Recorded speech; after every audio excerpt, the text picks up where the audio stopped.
대학생들의 곁에 늘 가까이 있지만 그 가치를 잘 모르는 그것. 바로 대학신문 속에서 삶의 지혜와 정보를 얻어가는 시간입니다. 오늘의 캠퍼스 동의대 신문부터 펼쳐서 유익한 정보 얻어볼게요. 잡지, 오히려 선택의 폭은 넓어졌다라고 문화부에서 기획한 기사를 살펴볼게요. SNS, 유튜브 동영상이 성행하는 요즘 종이 잡지를 읽는 사람은 찾아보기 힘들고 잡지의 시대는 막이 내렸다는 말까지 나왔다. 실제 잡지 산업 전체 매출은 매년 줄어들고 있다. 그러나 그 이면을 들여다보면 여전히 잡지를 만드는 것도 모자라 매체를 창간하고 있는 곳이 오히려 늘고 있다. 골라보는 재미가 있다. 아이스크림 광고에 등장했던 카피가 이제는 잡지 시장에 딱 어울리는 말이 되었다. 광고 잡지에서 읽히는 잡지로 변화하는 모습을 담는다. 이렇게 기획 배경을 밝히고 있는 기사는 다양해진 잡지의 형태와 특성을 분석하고 있는데요. 우선 새롭게 등장한 잡지의 형태부터 알아볼게요. 2000년대 중반부터 독립이란 이름을 단 잡지들이 출현하기 시작했다. 작은 규모로 발행하지만 고유한 편집 원칙과 취향을 고집하는 독립 잡지들은 최근에도 다양한 방면에서 성장하고 있다. 호기심과 용기로 시작해 창간 후 이후 1, 2호 만에 사라지는 것들도 적지 않지만 독립 잡지계의 원로라 불리는 싱클레어는 15년째에 들어섰다. 개인 작업자들에게 글을 받아 편성하는 방식으로 구독자들로부터 날것의 느낌이 좋다는 평을 이어오고 있다. 올 1월 민음사에서는 새로운 인문 잡지를 창간했다. 인문 잡지 한 편 1호인 세대는 입소문을 타고 누적 발행 부수 10,000부를 넘었으며 지난달 발행한 2호 인플루언서도 벌써 추가 인쇄에 들어가는 듯 그 인기가 심상치 않다. 이렇게 다양한 시도와 새로운 포맷이 잡지 시장에서 시도되고 있고 그래서 독자의 선택의 폭이 오히려 더 넓어졌다고 하는데요. 그럼 기사의 마무리 부분 읽어볼게요. 잡지 시장의 경제적 규모는 감소하고 있지만 반대로 그 종류는 점점 더 다양해지고 있다. 특정 분야나 관심사를 다루는 잡지들이 많이 나오면서 오히려 우리의 선택폭은 넓어졌다.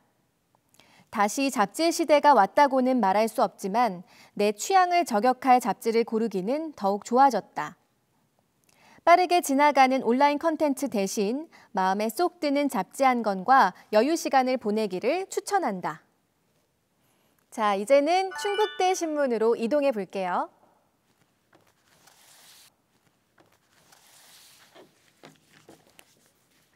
플렉스를 통해 행복을 찾는 Z세대라는 제목으로 이소민 기자가 쓴 기사가 눈에 띄는데요. 명품 브랜드를 선호하는 Z세대의 추세에 대해서 분석한 글입니다. Z세대가 명품 소비의 새로운 소비층이 된 여러 이유를 알아보기 위해서는 Z세대의 특징을 이해할 필요가 있다. Z세대는 본인이 중시하는 가치에 집중하는 성향이 강하다. 90년대생 소비 트렌드 2020의 저자이자 SSG.com의 이커머스 서비스 기획자인 광나래 작가는 Z세대는 소득 수준의 향상, 소셜미디어의 확산 및 개인이 원하는 가치에 대한 집중인 이른바 나심비로 인해 명품 소비가 많아졌다라고 말했다. 네, 여기서 나심비라는 용어가 무슨 뜻인지 읽어보니까 나, 심리, 가성비의 합성어로 가격과 성능을 비교한 기존의 소비 형태가 아닌 본인이 만족할 수 있다면 소비하는 것을 망설이지 않는 심리라고 잘 설명이 되어 있네요. 자, Z세대의 또 다른 특성에 대해서 이어서 알아볼게요. Z세대는 비교적 재미있거나 유의적인 부분을 중요하게 생각하는 경향이 있다. 이에 맞게 명품 브랜드 기업들의 Z세대를 향한 마케팅 방법도 변화하는 점 역시 Z세대의 명품 구매 요인으로 볼 수 있다. 또한 Z세대가 명품에 집중하게 된 사회 문화적인 요인으로는 플렉스의 등장을 들 수 있다.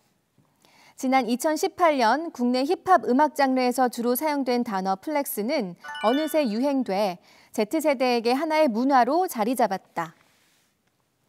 한편에서는 고용 불안, 정치 및 경제의 불안정성으로 사회의 불확실성이 커지면서 본인의 삶을 스스로 통제할 수 없다는 불안감이 Z세대의 명품 소비 증가 원인이라고 지적한다. 우리 학교 심리학과 박상희 교수는 자신의 삶을 통제할 수 없다는 생각이 들면 미래를 준비하기보다는 더 근시안적인 생각을 하게 됨과 동시에 자신이 느끼는 좌절감을 해소하고 싶어질 수 있다.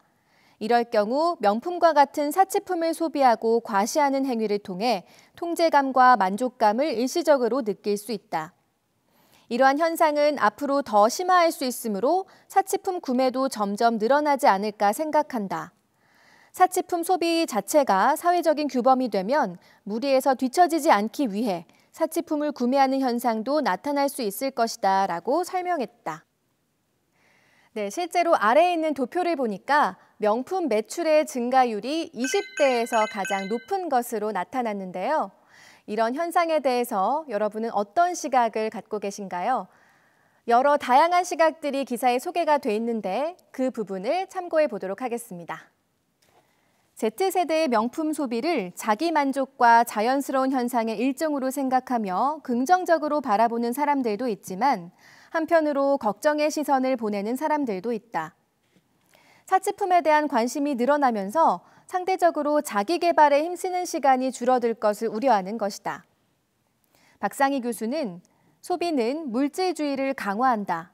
물질주의는 행복감과 만족감, 삶의 의미를 느끼기 어렵게 만들며 타인과의 유대감 역시 감소시킨다.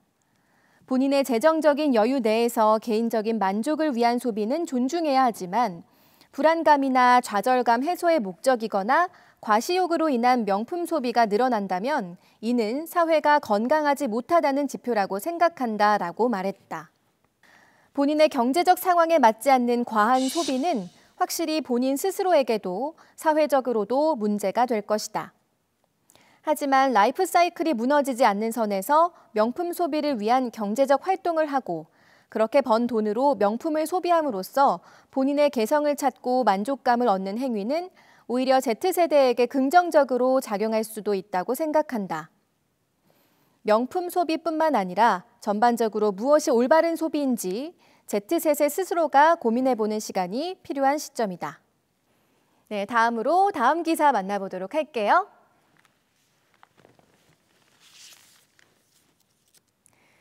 우리의 삶에 깊이 스며드는 언택트 소비입니다. 박예림, 임유빈 기자가 함께 썼네요. 사람들은 왜 언택트 소비를 선호할까? 지난 4월 9일 구인 구직 매칭 플랫폼 사람인이 발표한 언택트 소비 현황에 따르면 전국의 성인 남녀 3,280명이 복수 응답을 통해 코로나19 확산으로 외출을 줄여서 시간, 장소에 구애받지 않고 소비할 수 있어서 결제가 편리해서 직원 및 판매원과의 접촉이 부담스러워서 대기하지 않고 구매할 수 있어서 키오스크로 주문받는 가게가 늘어서 등을 언택트 소비 이유로 꼽았다. 외식업계는 다양한 언택트 서비스 접목을 시도하고 있다. 먼저 완전한 비접촉은 아니지만 주문 과정에서 소비자끼리의 접촉을 최소화할 수 있는 드라이브스루 서비스의 도입이다. 드라이브스루 서비스는 소비자가 차에 탄 채 주문하면 판매자가 제품을 차 안의 소비자에게 건네는 방식이다. 드라이브스루 서비스는 일부 패스트푸드점과 카페 등에서 제공하던 서비스인데 코로나19의 여파로 다양한 업종으로 확산되고 있다. 외식업뿐만 아니라 함께 모여있지 않으면 불가능할 것으로 생각했던 여러 분야에서 언택트 시도가 이어지고 있는데 어떤 것들이 있는지 살펴볼게요. 세계적인 인기 그룹 방탄소년단은 지난달 18일과 19일 온라인 스트리밍 축제 방에서 즐기는 방탄소년단 콘서트를 공개해 이틀 동안 총 5,059만 건의 조회수와 최대 동시 접속자 수 224만 명을 기록했다. 코로나19의 영향으로 콘서트도 언택트로 즐기게 된 것이다. 언택트 공연 및 전시회의 가장 큰 장점은 장소에 구애받지 않고 즐길 수 있다는 것이다.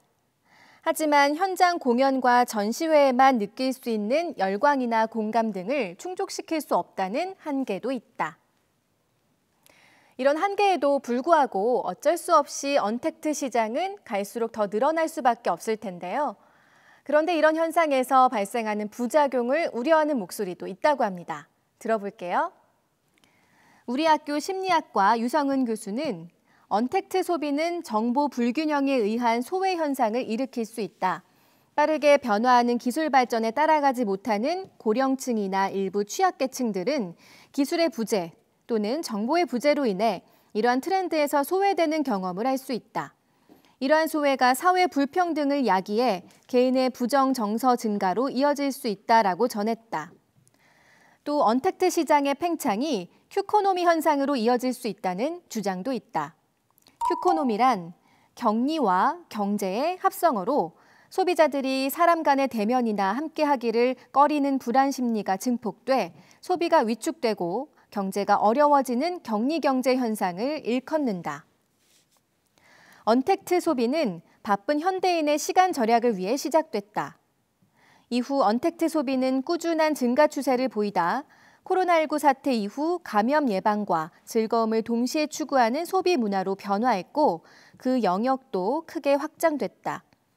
언택트 소비가 증가한다고 해서 대면 소비가 아주 없어지진 않겠지만 대면 소비 비중이 줄어드는 건 명확한 사실이다. 이러한 변화는 여러 문제를 발생시킬 수 있지만 이 변화를 임의로 막는 것은 불가능해 보인다. 이러한 변화의 시기를 맞이하는 우리의 최선은 변화에 적응하지 못하는 이들을 배려하며 함께 살아가려는 공동체 의식일 것이다. 이번에는 서강 학보로 이동해 볼게요.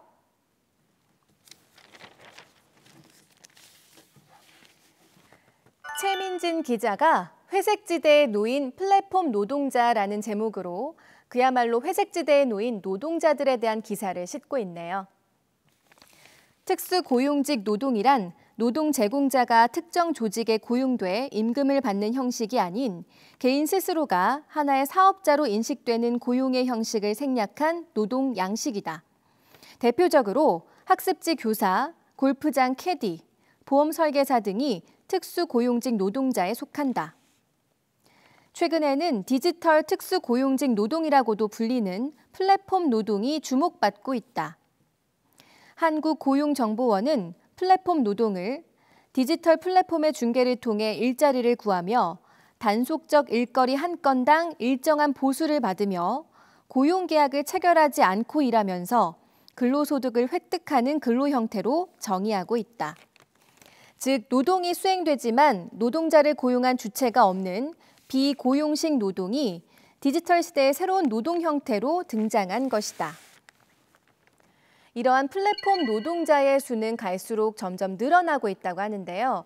그러나 이들의 노동권은 사각지대에 놓여 있죠. 구체적으로 어떤 내용인지 알아볼게요. 국내 플랫폼 노동의 주요 쟁점은 플랫폼 노동자들의 고용 지위와 관련한 노동법 적용 여부이다.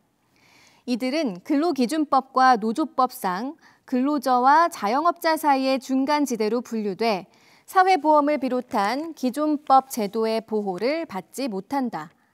구체적으로 현행 노동법에선 노동자를 다르게 정의한다. 근로기준법 2조는 임금을 목적으로 사업이나 사업장에 근로를 제공하는 자로 노동조합 및 노동관계조정법은 임금, 급료, 기타, 이에 준하는 수입에 의해 생활하는 자라고 조금 더 넓게 규정한다.